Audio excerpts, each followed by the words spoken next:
Thank you very much. Well, I spent the last 7 years after I retired as the archivist at Arundel on this project, but of course I was still there, and so I was still the archivist at Arundel in many respects. So it's taken quite a long time. But basically, the book that I'm promoting today is a catalogue with extra bits, lots of interesting meaty bits about the family and the places that the deeds relate to. And it's far more relevant to Norfolk history than it is to really to the Dukes of Norfolk. It is relevant, and I'll be explaining that. So we start off with the cover image, which of course is Arundel Castle, which was a pre-Domesday conquest estate, possibly pre-conquest, governing the western third of Sussex at the conquest. And the links to Norfolk come in pretty quickly, as I'll explain. So we're now going over to Norfolk. And this is Judge, we call him Judge because he was the founder of the Howard ducal family. And he was of humble origins. This has come out really in this study. Not absolutely humble, Norfolk landholders, and he had an education obviously, and he was a lawyer, and he worked on the King's Lynn Council. And this image is from History of the Howards, manuscript history by a later Howard descendant. So he lived in various places, I would imagine. He ended up at East Winch, but this is the parish of Wigan St Germans by what I call the Great Rife. You'll find that I might have probably not exactly made errors, but made wrong decisions in what I call things. But the Latin was magnam repam in the accusative throughout every deed, and that seemed to translate best as the Great Rife. This ties into a deed that I'm going to show you that is in the catalogue that really stands out as one of my favourite, but we'll come to that in a bit. It's Fitton Green, which is where he lived. Gone wrong? Oh, there we are. So this is the deed. You can see it better than I can here. Well, we don't quite know this for certain, but it seems to relate to when he made his second marriage. His first wife, Alice of Arford, had died, and whether they had children or not, he didn't have any legitimate heirs from that marriage. And so this was the critical marriage. He's now living in Fitton Green, and the glorious thing about this deed is that it's asking permission of the Prior of Barnwell, that's a Cambridgeshire religious house who own the land, asking permission for an extra bit of land to extend his house. That is such a has such a modern ring to it. I think it's absolutely marvelous because, you know, that's what people do today. It's a universal problem. And so I'm thinking this is probably just after his marriage. It's 1275-ish. And that he's had a couple of children by now and they need a bit more space. And I just love it when a deed that is 700 years old is relevant to how we feel about things today. So move on to the next one. This is the 12th century keep at Arundel. And what I want to bring out at an early stage is that William Howard's family at that stage and at many later stages when they become dukes were landholders in Norfolk, but they were not the most senior landholder. As you know, the medieval way of holding land was direct from the king. So the one who held it direct from the king was called the tenant-in-chief. And then he farmed out manors and so on to people lower down. And at that stage, the Howards were lower down, and the top man were the Albini family, who I think were called Earls of Norfolk at that stage. They had a lot of different ways of calling themselves. In the deed, which I'm going to show you, which is contemporary with the keep at Arundel. Oh, by the way, he built himself a new castle at New Buckingham, and there was a similar keep there. So this is a very early link between the Howard family and the Dukes of Norfolk. It would not be cemented until a few centuries later, excuse me. So I'll move on. And this is William d'Albini, whom we call William d'Albini II, as Earl of, I think Earl of Norfolk he was called there, but here he's calling himself Earl of Sussex. And once he'd inherited Arundel, which was in the period when he built the keep, he then started calling himself Earl of Arundel, and that was the one that stuck. So Earl of Norfolk, Earl of Sussex, Earl of Arundel, it's all the same person. And this is an absolutely marvellous deed. And on the tables behind, I've got some printouts of the actual texts of these deeds. He's endowing land in Buckingham, because he holds the castle there, to his abbey, which I think probably, he doesn't say which is the abbey. And I thought at first it was in New Buckingham, but there didn't seem to be an abbey there. I think it must be Wyndham. Do you pronounce it Wyndham, not Wymondham? Yeah. But it's absolutely, like many of the early days, absolutely packed with topographical information and names of people. You know, on average, you've got 6 to 10 local names per deed, and 6 to 10 or more local people, either as neighbouring landowners in the fields or as witnesses. So they are absolutely marvellous. And you need them in translation, you see, because the Latin is very inscrutable. So this is to continue the linking of the Norfolk and the Arundel connection. This is Mary FitzAlan. Now, she was the ultimate, with her sister and co-heiress, she was the ultimate possessor of the barony of Arundel, the earldom of Arundel. And guess what? William Howard's descendant, who is now the 4th Duke of Norfolk, he must have worked it out that he was actually inferior to the Earl of Arundel, because that was the title that came down in Norfolk from William d'Albini. And so it was a very judicious and probably carefully planned marriage on his part.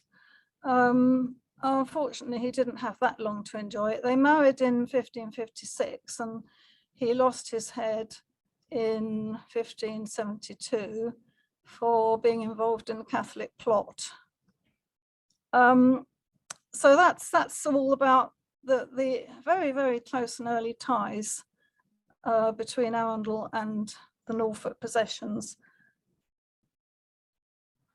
Oh, what have I done? I came up without my glasses, by the way, so I was halfway up the A23 when I realised, but never mind. So here we are in King's Lynn at the Trinity Guild Hall, which is now the Town Council offices. And this is where, as we believe, well, not necessarily in this building, but certainly in King's Lynn, in some corporation offices, William Howard, the judge, started out in his career. And he was heavily involved in King's Lynn.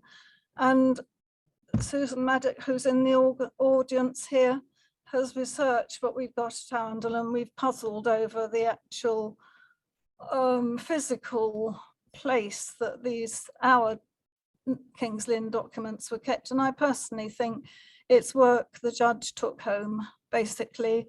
That's what usually happens when things get divorced from their main series is that they've taken them home to work on or do something with, and they never quite got back to the office. But what we do have, this is the interior of the, I don't know what it's called, the Great Hall, I suppose, in those days, of the Trinity Guildhall, is that glorious roof. Now, I'm not going to show you a copy, I'm not going to show you an image of the actual deed of 1420 something, 1420, I think, that we have in the archives, and it's in the book, but I've done you a printed extract. It's a very abraded deed because the mason, the carpenter, it's the carpenter who is engaged. He was a Suffolk person, I think somebody Rolesby. He obviously walked around with it in his pocket while he was on the job, you know, because all the text is very, very gone in places. But Susan helped me with this, and I think we've sort of got there with a reasonable translation in the end. So that is a very important part of the ducal family's history, King's Lynn, and then we've got a King's Lynn deed here. It's just a bog standard deed. I was slightly running out of time when I was doing photographs, and oh, that'll do, and it will do, because it's just a typical run-of-the-mill deed. An awful lot have lost their seals now, and I think they were just pilfered in the antiquarian age when the deeds were separated out. I'll tell you more about that later. But in this, you've got Mayor and Corporation and names of people who are big in King's Lynn. I think this is 14th century. And what you get is properties being passed from one to another person. And so you get names of local features in the town. And that's always good to have, you know, because usually with a bit of further research, you can relate things to the present scene. And I didn't show that we've got a couple of very nice deeds about the little ferry that plied over the water of Lynn, it was called, which I suppose is just across to the other side on the Norfolk bank, the other side. And there's a very straightforward Anglo-Saxon word used in naming the boat, and I think it was probably an open rowing boat. But anyway, King's Lynn deed. So coming back to the early family, not only the judge who married Alice of Fitton, but also Alice of Fitton's family and loads of other people who are in the deeds. There is so much to be learnt from just the Wigan Hall deeds alone. There's over 100 of them. They're all before, well, most of them are before 1307 when Judge William died. And basically, the judge is just buying up half an acre here and half an acre there. It's all small stuff. But collectively, he's just getting his hands on very rich arable because it was the new fenland being taken in. And when I discovered this map from a book I just happened to have sculling around at home, and I've rejigged it a bit, you know, represented it, it just spoke to me, because you can see that the North Fens and the way the parishes are laid out, they were an entity with at the heart a piece of probably open marshland originally, which you could use for fowling and collecting reeds and all the other things that marshes, eels and so on, that marshes provided. And each parish has got access to it. But in the deeds, if you read them, and I probably made an error in translation, because those of you who are archivists will know that you can't tell the difference between an N and a U or a V, but they didn't have V really, just the way you can't tell the difference between a C and a T.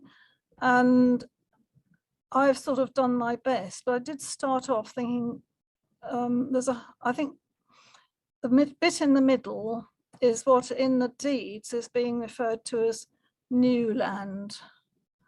But sometimes I've translated as Neen land in case it related to the River Neen. So, but then in a way, it's too bad because I've done my best and local Norfolk people can take it on. That's the important thing, that the basic information's there and you'll reinterpret and carry on the story as I do, because I do landscape history. I've taught in medieval landscape history in Sussex, and I always take other people's stuff as my platform, and then I'll do my own research. So that's what I'm asking you to do. Oh heavens, which one is this? This is, oh yes. One thing that was happening towards the end of the judge's life was that he and his chums, all the other landowners, they were exchanging plots of land. And why are they doing this? Again, it's just an acre here and 1.5 acres there. And I think it's quite early. And we've got another deed that I can't remember, I've got an image, I might have, but it's on the table if not, relating to North Wootton, where the same thing's happening. So I think it's big landowners already in the 1200s, this is early on, beginning to break down the old arable system, equitable shares in all the parts of the common fields, good land and bad land, so everybody gets a fair share. And they're beginning to buy up and exchange from each other their contiguous bits so that they, can start consolidating and farming more efficiently. And if that's right, if they are doing that, then that's quite an early example, an interesting example. I had some text extracts, but because I haven't got my glasses, I can't really see what they are. Oh yes, this is the Inglethorpe one, and it's exactly the same. So you've got this marvelous first bit about the arable land that is being sold, and with it you've got names of other landowners and names of furlongs and other features. And then you go on, and always in these deeds you get the very important clauses that relate to how you're going to get there and how you're going to get your beasts there and when you can do it and how you're not going to importune your neighbours in doing so. And again, that is something so eternal. When I started freelancing as an archivist, because I had my first child in 1969, there was no maternity leave, so you got thrown out of your job and sulked. That's when I, at home, got my paleography up to speed. And yeah, so I used to get contracts from solicitors. And, most of the things I was investigating were disputed rights of way, and people who'd got a barn across somebody else's field and now couldn't get to it because the intervening owner had blocked the way. It's so important. And again, it shows the universality of people's needs, basically. 1200, 21st century, all the same. So coming to taking the Howard family on down, this again is from Henry Howard of Corby's manuscript history. Well, it's typed, but this is the one with manuscript editions in, which is quite nice. And the shields shown are the various descendants, male descendants, taking the line down in the Howard family. And the important thing about these, relevant to the book, is that the descendants all married people who were Norfolk landowners. And that is why in this catalogue, and there's another 700 or more to come out in the next volume, but I'm not doing it. I'll tell you about that later. So there are plots of land all over Norfolk, and these will have come in through these heirs. There's the Boys family, Alice Boys. So she bought in the Kenninghall Field area, well, the Field and Bessingham area. And then there's the Cornwall family. I think they were Dukes of Cornwall, or maybe they were Earls, I can't remember. And they brought in, again, various things, including the North Walsham area properties. Some of the North Walsham area properties that are in the catalogue relate to Earl Warne's possessions. He was the Earl of the Lewis barony in Sussex, and he had been taken over by the 1340s by the Earls of Arundel. So that's another strain that came on down into the Howard family. And then the last one and most important was the marriage of Robert Howard. He died in 1387 to Margaret Mowbray, and that brought in Kenninghall, and it brought with it the right to the Earl Marshalsea.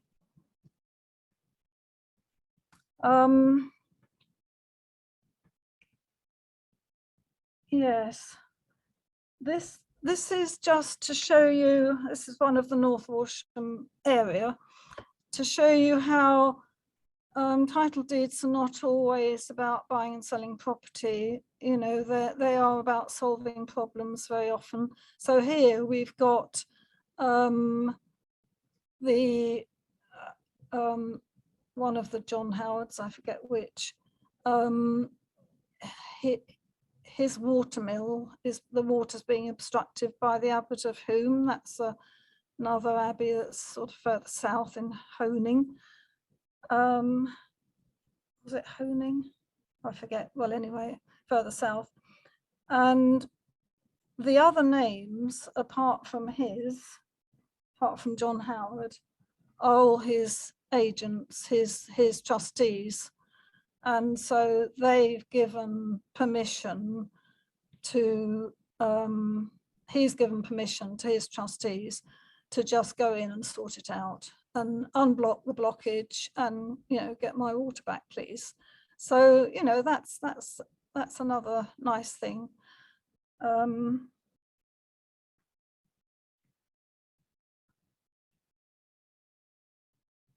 Yeah, and this is something, again, there's about 2 or 3 deeds in the collection that are of this nature, and it relates to feudal tenure, what we might call serfdom.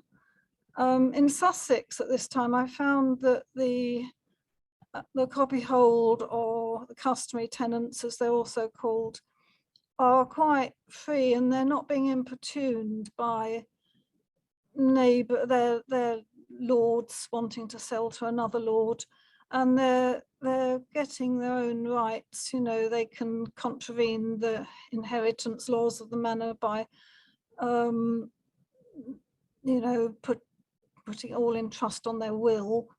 But this is more sort of basic, really, because the lordship's being transferred from one lord to another, and so therefore it's spelling out that these people who cultivate the land, they come with it, and not only them, but their family, which would cover farm servants, but mainly their children, and, you know, living and to be procreated.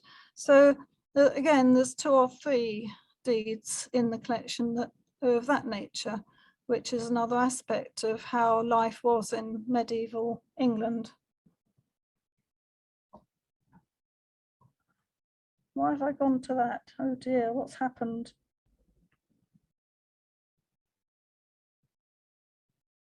Oh no, it's, yeah, sorry, I was mistaking it for the other one, for William Howard. No, this is the second Duke of Norfolk. So with Richard III's succession to the throne, the Howards finally became Dukes of Norfolk and the Mowbrays were ousted. And this is an image, don't know how fanciful it is, but it conveys an important sense of how, I don't know, how awe-inspiring and worrying it must have been to be going into battle in those days. And this is the Duke in prayer on the eve of the Battle of Flodden. Sorry, he wasn't the Duke then, he was the Earl of Surrey, they'd been demoted again. But he did get the dukedom back, having won the battle. I need to consult my notes as to what this is.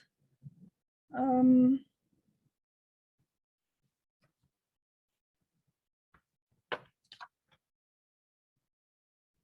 right, yeah.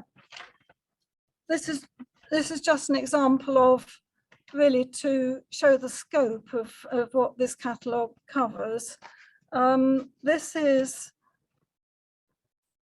a property at Ashwellthorpe. The estate of Ashwellthorpe came down, and we've got estate records relating to various manors in the area, and it came to the second Duke through his first wife, and then his second wife belonged to the same family. I can't remember, the first one was somebody Tilney, and the important one was Agnes Tilney, who outlived him. He regained the dukedom towards the end of his life, and so she became the Duchess of Norfolk, whereas the first wife had never been able to. And they're really delightful, these Thorpe deeds, because they're all early, and the first one, nearly everybody, it's quite early, it's about 1250, nearly everyone's called Thorpe.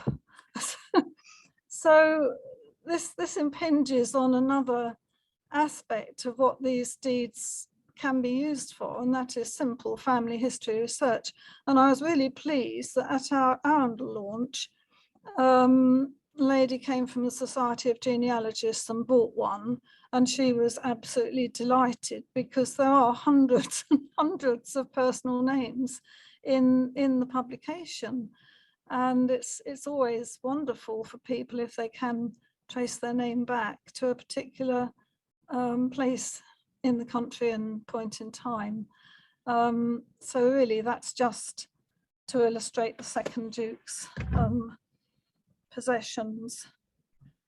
And this is that tiny little, what looks like a discarded brick in the middle of the floor, is of course the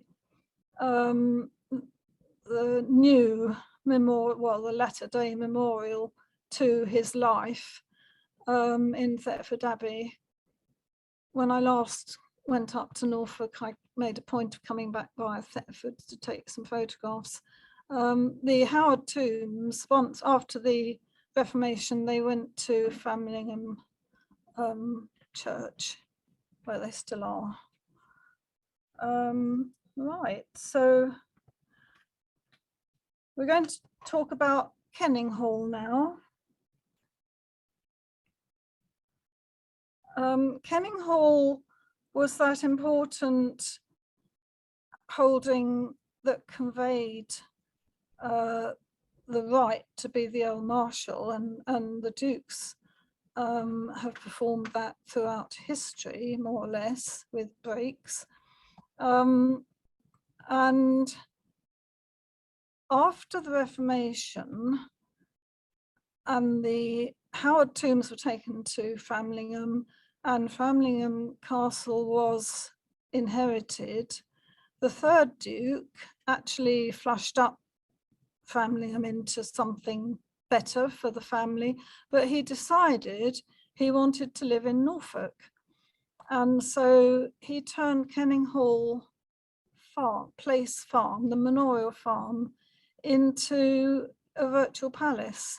And it, you know, had 4 wings, and there was an old wing called Old Surrey House, which I think is probably this. It was the old farmhouse. I think all the Tudor fancy bits, but they were definitely pulled down in the early 17th century, because what happened was they had a glorious short period of being the 3rd Duke and the 4th Duke, of living here in state. And then the 4th Duke lost his head, unfortunately, and it all went pear-shaped. So at this point, I just wanted to show you what general areas are covered by this catalogue. And again, to say that this is only half of what there is. So Christopher Whittick, who is the retired county archivist of East Sussex, is now carrying on and doing the rest. So, you know, hurry up and buy this one. You'll have to buy another one in a few years' time to make the set. But the main names on the map are just they're just the general areas. So there are a lot more parishes than that are actually covered by the catalogue.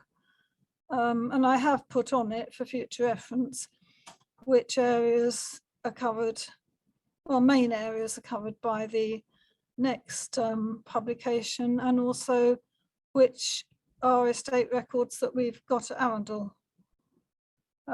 We've got a lot of Norfolk. They kept on a Norfolk estate, but limited. I have to look at my notes again. That's from leaving my glasses at home. Oh yes, this is a very nice one.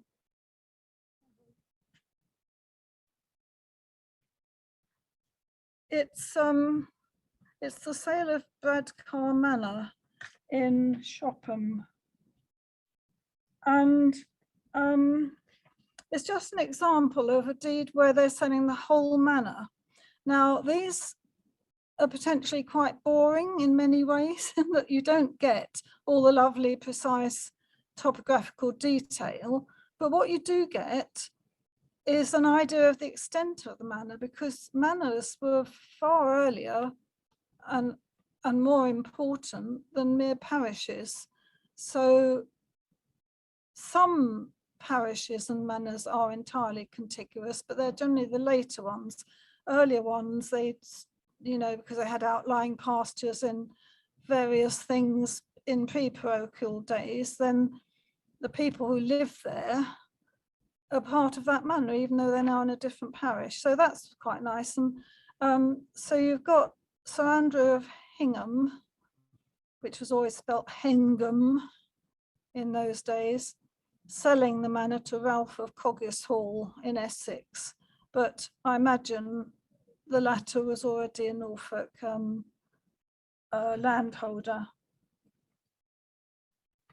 So this relates to Hingham itself, and these are slightly different. Within the whole catalogue, these are different because they all relate to one place. There's about 40 of them, different areas of the parish, the village centre or town centre, and out in the arable fields, and some woodland that's clearly being taken in for agriculture.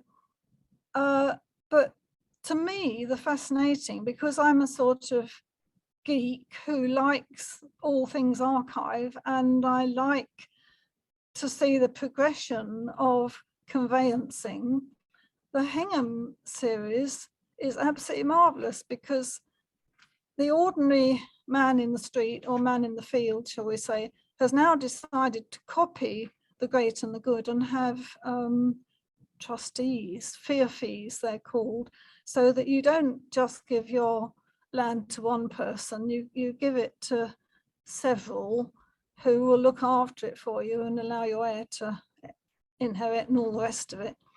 And so that's why you've got 3 seals here, because those are the seals of some of the feoffees. But the fascinating thing is that they hadn't quite decided. In the medieval period, you just get the introductory line that usually says, concedo, I grant to, blah, blah, and we can call those, sometimes they say, dedi, I have given. Sorry, I should have put it in the past, because it's in the past. I have given, I have granted. And then sometimes they just sort of put it in another way, and you just have to sort of work out what's going on. But later on, you come down, and in the 17th century, very often the main type of conveyancing is a bargain and sale. And in these, or a fiefment is the other early one. So in these Hingham deeds, they can't decide, and so they have a long string of things. I have, feo faci, I have enfiefed, concedisi, I have granted, bargain adsici, I have bargained, et vendidi, and sale and sold, and they just sort of, they're trying everything, and eventually not really deciding in this series, but later on other people did. So again, a different slant of how interesting they are. That's the 3rd Duke, I think. Yes. That's retrospective. That's just to say, illustrate who it was that built up Kenninghall, built up Framlingham, and so on. And then this is the 4th Duke, who lost his head in 1572 and caused the downfall of Framlingham. But of course, he'd married Mary FitzAlan, if you remember. So he's all right now, because he's got Arundel Castle, and also still got a lot of stuff in Norfolk. Right.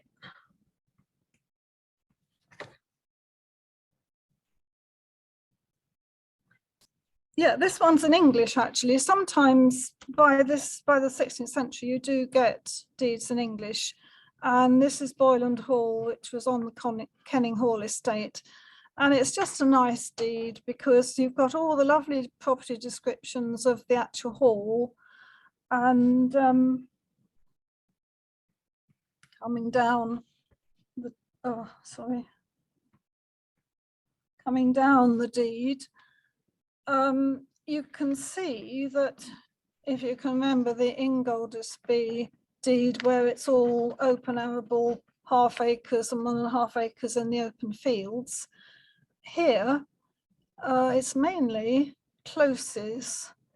You've got enclosures of land.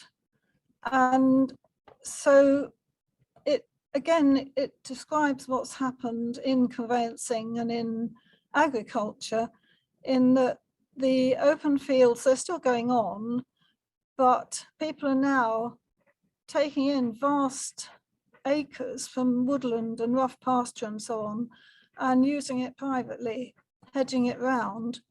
And so in terms of actual the English language, what was a field in the medieval period nearly always meant, the Latin word used was campum.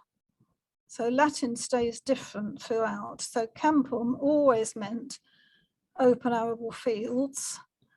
And then and so if you get the word clausum, a close, a hedged enclosure, in the early medieval period, it will refer to your little 1 or 2 acre plot behind your house, for instance, where you keep your, ponies and so on in winter. But now you're getting the word clausum, close, used out for new land that's been taken in. So in this period, which is 1400s, 1500s, close is what we call a field. What we call a field is not what they called a field in the 1200s. Right, so this is the beginning of the end, really, for Norfolk, in terms of being the centre of the Duke of Norfolk's interests and activities, because the dukedom's gone again with the execution of the 4th Duke. His son was born in penury, and he also went off collecting things in Greek and Rome and bringing them back, and they're now called the Arundel marbles and in the Bodleian Museum in Oxford. And we've got a few at Arundel. We've just got a few odds and sods that scull around. And so not only was he born in penury, but he spent a lot of money, and he's Catholic. And so what are you going to do? All his money's gone in fines to get some of their core lands back after the execution from the government. And so he finds this heiress, who is Alethea Talbot, daughter of the 7th Earl of Shrewsbury.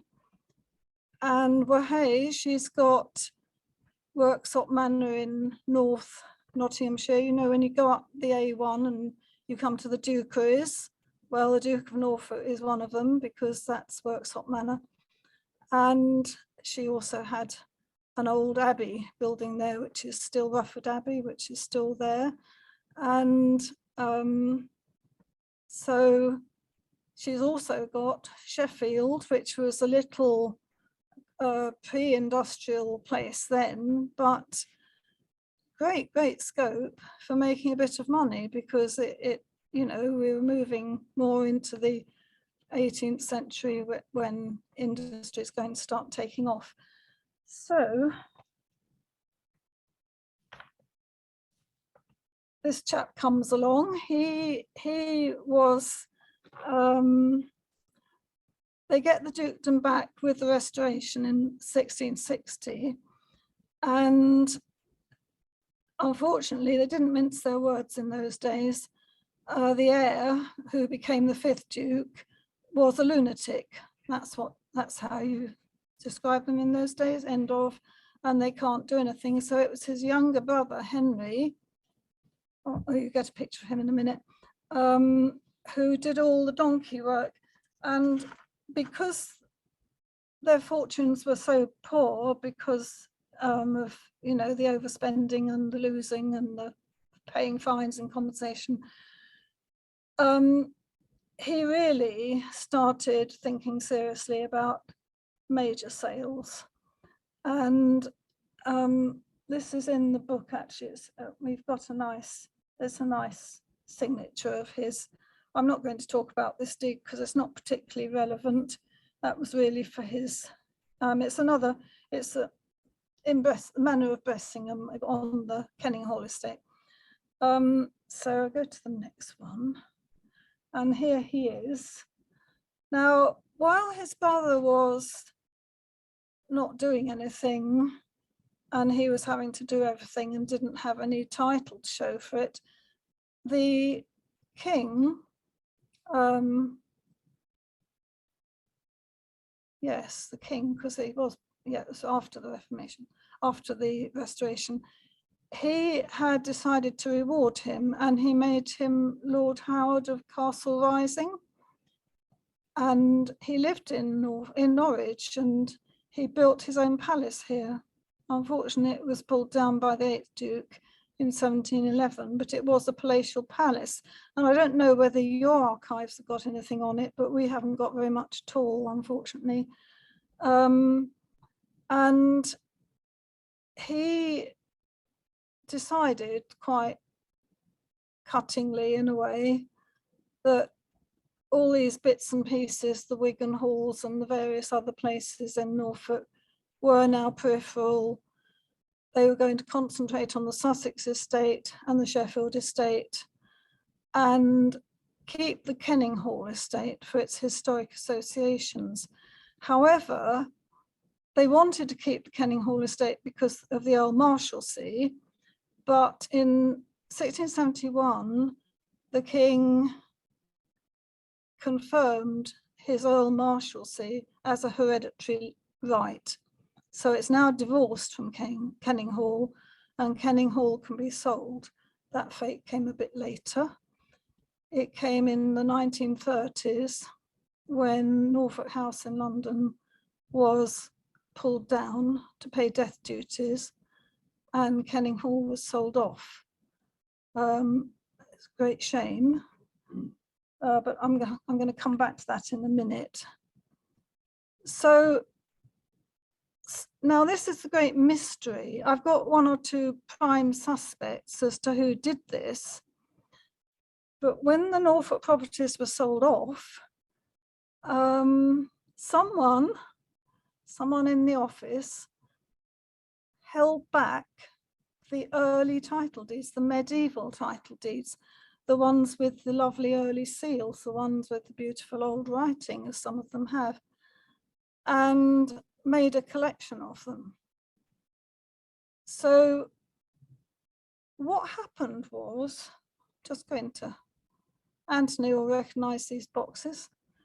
These are the HMC boxes, that comes in a bit later. What happened was, from the time that the sales were made, and most of them were made in the second half of the 17th century, we now know there was a repository in Arundel House, which was their townhouse on the Strand in London. You know, all these big houses stretched from the Strand right down to the Thames, and they had their own wharf and everything.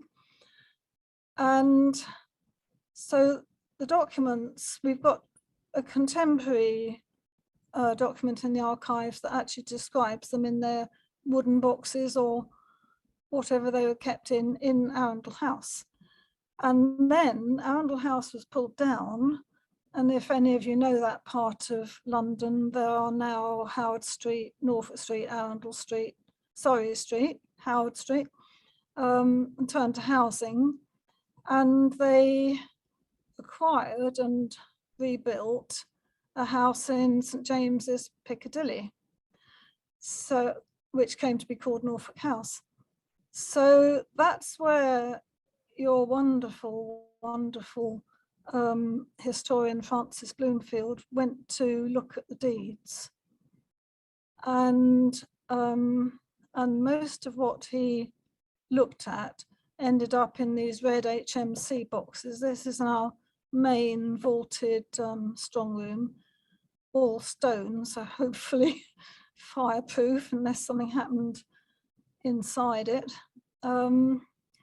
And so the HMC basically itemized, they did an alphabetical list of parishes, and I found it really tricky picking out and trying to reconstitute estates in Norfolk, because when everything's presented, it wasn't always by parish, but sometimes just by place or by name of manor, you know, and it's quite difficult. But they were beautifully kept, not by modern standards of archive conservation, but good enough for the day. And then, you know, the HMC listed part of them, but not all of them. You know, there's probably 90% of the content of the deed that they didn't list, and you've now got it in these. Oh, and the other main point is that Francis Bloomfield wasn't allowed to see the Wigan Hall deeds. They were kept separately. They were in funny little paper mache boxes and kept private. And if there's any interpretation about that, I think it's maybe that they were aware that they weren't of noble origin and just didn't particularly want it, you know, cast about in public. But I think the family's moved on by now. So this is Duke Miles, the 17th Duke, who first employed me, absolute poppet and a sweetie, and loved history and did his duty by the House of Lords and by the Earl Marshalsea. And he so loved history that he actually put himself out to buy the Kenninghall estate back. So it is still in the Duke's possession. And there it is, or a bit of it is in our archives. My boss, John, got a letter from a very throwaway letter. This was pre-email days, really. Well, email was around, but, you know, people still wrote. And saying, oh, we've got all these modern records of Kenninghall, you don't want, we're thinking of putting them on the bonfire, you don't want them, do you? Yes, send them immediately. But they sit there in isolation, and I now wonder what's happening to all the ongoing Kenninghall records. I haven't had time to investigate it. We've appointed my successor. She's coming from Lancashire Record Office, and she will start in January. She's working her notice at the moment. So I have high hopes that, you know, she'll have the time, because she's full-time and I never was, to actually get on to all of that. And you won't be able to read that, but you can see it's a restored deed of massive detail. It relates to Great Yarmouth, and it's an endowment in favour of the poor.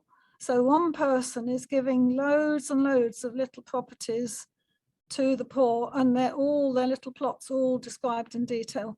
So this is just a taster for the future, because that will be one of the ones that Christopher Whittick is working on, perhaps as we speak, because he couldn't find it. It wasn't in the series because it's been restored. It was in a big box stored somewhere else. I got it out to photograph and told Kim, the assistant, just keep it out because Christopher wants to see that. So yes, that's just to say that the work is ongoing. And when the second volume of Norfolk Deeds is finished, then there'll be a final one of the Alathea, Talbot, Sheffield, Nottinghamshire, Derbyshire estates, and some other odds and sods. So that's it. Thank you very much for bearing with me, and I hope you've enjoyed the talk and learnt something.